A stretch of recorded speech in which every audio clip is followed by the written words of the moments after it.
Ito nga ang mga saserdote at mga levita na umahon kasama ni Zorobabel na anak ni Sealtiel at ni Josue, si Seraias, si Jeremias, si Ezra, si Amarias, si Maluk, si Hattus, si Sechanias, si Rehum, si Meremot, si Iddo, si Ginetoy, si Abias, si Mayamin, si Maadias, si Bilga, si Semayas, si Joyarib, si Jedayas, si Sallu, si Amok, si Hilsias, si Jedayas. Ito ang mga pangulo sa mga saserdote at ng kanilang mga kapatid sa mga araw ni Josue. At ang mga Levita, si Yesua, si Binuy, si Kadmiel, si Serebias, si Juda, at si Matanias,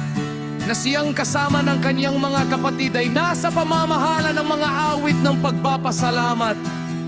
Si Bagbukarias din at si Unni, na kanilang mga kapatid, ay nakakatatapat nila sa mga pagsambang gawain. At ipinanganak ni Josue si Joachim,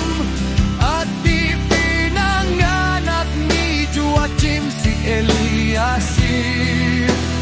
at ipinanganak ni Eliasib si Joyada,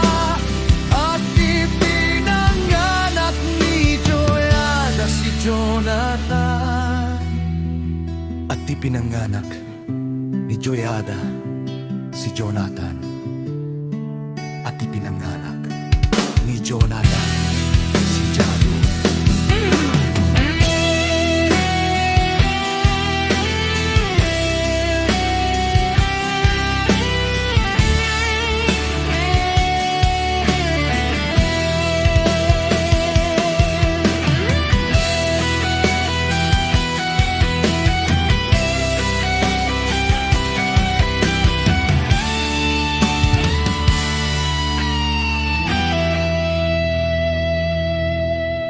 At sa mga araw ni Joachim ay may mga saserdote na mga pangulo ng mga sangbahayan ng mga magulang. Kay Seraias, si Meraias, kay Jeremias, si Hananias, kay Ezra, si Mesulam, kay Amarias, si Johanan, kay Meliku, si Jonathan, kay Sebanias, si Joseph, kay Harim,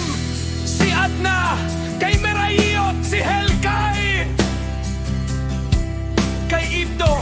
si Zacharias, kay Gineton, si Mesulam,